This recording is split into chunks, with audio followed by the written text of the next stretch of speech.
book.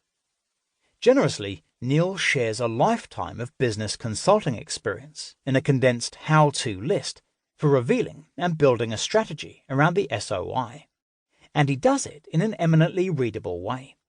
And he does it in an eminently listenable way, introducing anecdotes and ideas from leaders and ordinary people in business, academia, and civil society to bring the argument to life. The opening fictional story not only helps pin down the central theme of the book, it is also a surprisingly gripping listen. Only by challenging long-held theories about the limitations of what the private sector can achieve can we build a new economic model for a new century. If the business case for doing good is so compelling, why are so many companies still acting like it isn't, ignoring ethical practices and preferring a quick buck? Sure, there are powerful incentives in play that need to be challenged by public policy change, but perhaps it is also down to a lack of vision among business leaders.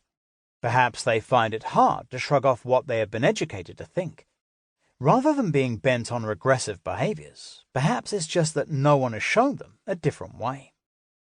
And that's why Neil's book is important. Thankfully, most people want to do the right thing. By making a compelling argument that doing so is compatible with business growth, and by setting out concrete ways to get from A to B, this book makes a valuable and original contribution. Jonathan Glennie, Director, Ipsos Sustainable Development Research Center. Introduction. The country director was in full flow now. She radiated passion and intensity through every word she delivered. The sheer belief expressed in her eyes lived up to the vivid portrait the senior management team back in Washington, D.C. had painted of Lana Abu Hijleh, the woman they nicknamed the Queen of Palestine. We will never leave these people. We will always be here with them. We are here for good. As she uttered these words, a spontaneous sense of both euphoria and relief hit me. This was it. This was what I had been searching for. I was on a mission, as they say in the international development sector. This time for a global NGO with a new CEO at its helm.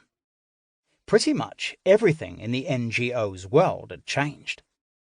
While his predecessor had benefited from unprecedented levels of funding following the 9/11 terror attacks, the new CEO was having an altogether bumpier ride. The 2008 global financial crisis, new types of competition, new political masters, new technology, and a new generation of people with fresh ideas ensured that questions about identity, role and value, previously left skulking in the long grass, now needed to be answered. My mission was to help find those answers. Like many previous missions, it took me on a journey of discovery. In this instance, across 4 continents, and into the offices of government ministries, behind the locked doors of embassies, to the air-conditioned sanctuaries of multilateral institutions and global corporations, to the simple workplaces of civil society organizations, and into the homes, schools and hospitals of some of the world's poorest people. Before I sat down with Lana that day, I had engaged with over 200 people in one way or another.